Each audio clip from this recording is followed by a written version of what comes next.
আওয়ামী লীগ সরকারের সময় গত দেড় শতকে ভারত বাংলাদেশের সম্পর্ক যে উচ্চতায় পৌঁছানোর কথা বলা হতো, ৫ আগস্ট শেখ হাসিনার সঙ্গে পতন হয়েছে সেই সম্পর্কের।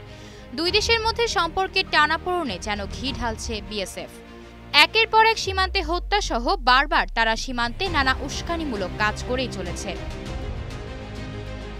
সাম্প্রতিক সময়ে বাংলাদেশের ৩টি জেলার কয়েকটি সীমান্তে বাংলাদেশের বর্ডার গার্ড বা বিজিবি ভারতীয় সীমান্তরক্ষী বাহিনীর কয়েকটি স্থাপনা নির্মাণ কাজ নিয়ে আপত্তি তোলার পর সীমান্তে উত্তেজনা তৈরি হয়েছে। এসবের মাঝেই ব্রাহ্মণবাড়িয়ার কসবা সীমান্তে ভারতীয় সীমান্তরক্ষী বাহিনীর গুলিতে এক বাংলাদেশি যুবক নিহত হয়েছেন। গতকাল শুক্রবার সন্ধ্যা ৭:৩০টার দিকে উপজেলার বায়েক ইউনিয়নের পুটিয়া সীমান্তে এই ঘটনা ঘটে।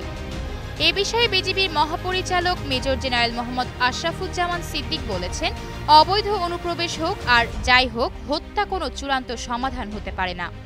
আরও যদি একটি হত্যা করা হয়, আমরা পরবর্তীতে আরও কঠোর অবস্থানে যাব।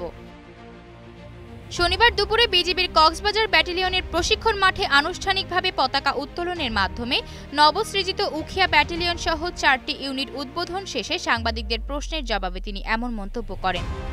সম্প্রতি ভারতের নয়াদিল্লিতে বিজিবি বিএসএফ মহাপরিচালক পর্যায়ের সম্মেলনে সীমান্ত হত্যা নিয়ে কি আলোচনা হয়েছে জানতে চাইলে বিজিবি প্রধান বলেন, সীমান্ত হত্যা নিয়ে আলোচনার বিষয়টি প্রাধান্য ১ নম্বরে ছিল। ব্রাহ্মণবাড়িয়ার কসবা সীমান্তে বিএসএফের গুলিতে যুবক নিহত হয়েছে।